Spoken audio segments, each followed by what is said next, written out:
Yesterday, my peaceful night's rest was abruptly interrupted by a call from an unfamiliar number.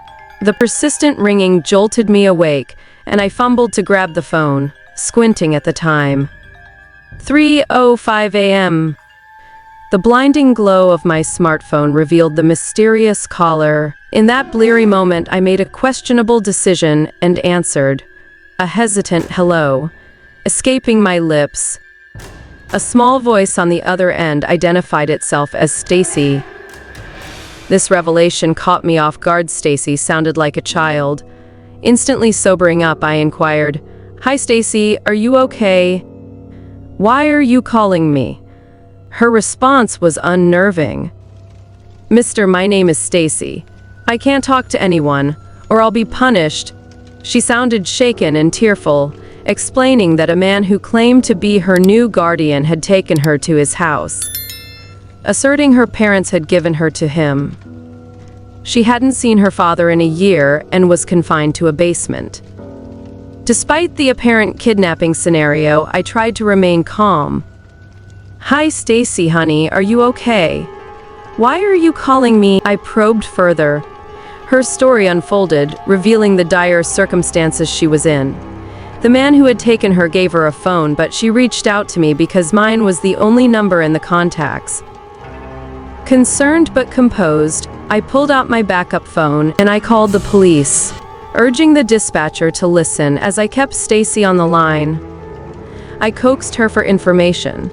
Her last name, her parents' number. My last name is Martin. I don't really remember my dad's number, but I do know 3 numbers. 203. She stammered. Assuring her that help was on the way, I maintained the connection as I hoped the dispatcher was diligently collecting information and searching for a missing child named Stacy Martin. Suddenly, panic crept into Stacy's voice. "He's coming now. I can hear him." A loud bang echoed, followed by Stacy's terrified screams and a menacing deep voice shouting. The line went silent. The following morning, law enforcement officers visited my home to take my statement. They had identified Stacy's real parents, and it turned out she had been missing for a year after being abducted from her bedroom. Despite my anticipation, Stacy never called again. The lingering questions haunted me. Why did the abductor have my number? And why was I his sole contact?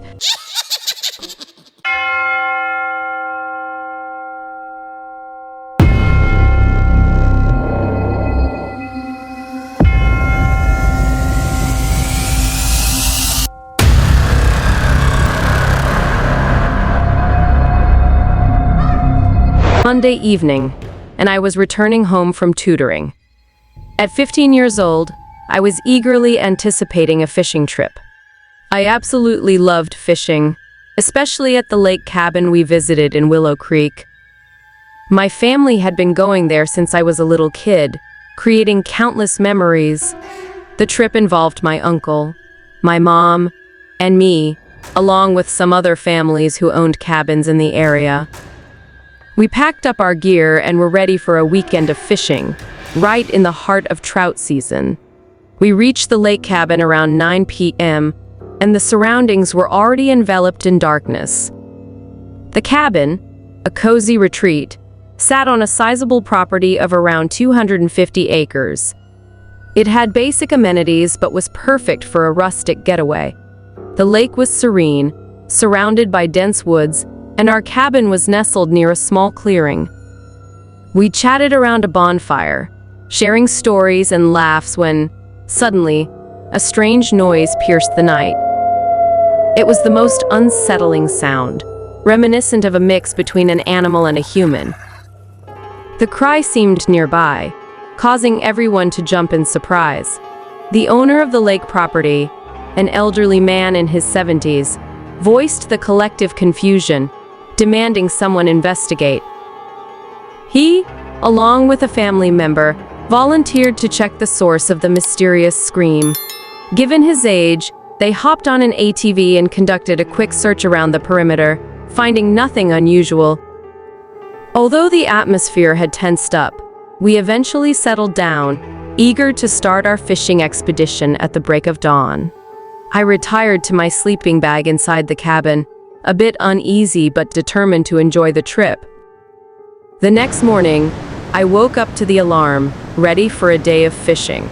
Despite the lingering fear from the previous night's scream, I was determined to join my family. My uncle dropped me off at a fishing spot with his ATV, leaving me alone with my fishing gear.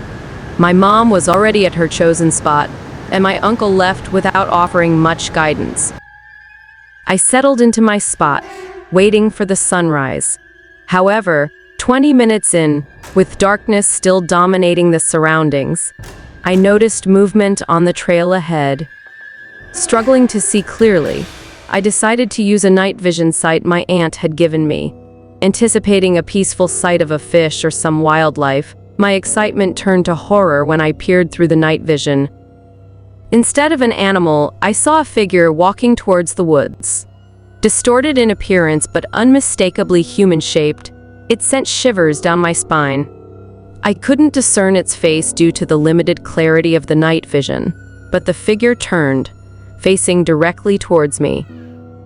In an instant, the same blood-curdling scream from the previous night echoed through the night, even louder. Fear gripped me like never before. Breaking free from the shock, I grabbed my fishing rod, firing the entire clip into the path where the figure stood. Still terrified, I retrieved my rifle, firing all the rounds in its direction.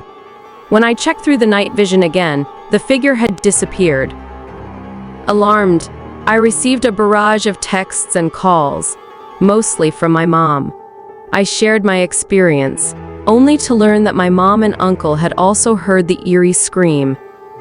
Despite the chilling encounter, we still visit the lake cabin for fishing. However, the tranquility of our trips has been forever altered. Now, I only venture out with my mom, haunted by the fear that whatever that mysterious figure was might return. The mystery persists, as there were no signs of blood or footprints when we investigated the area the next day. The fear lingers, a constant reminder of that unsettling night.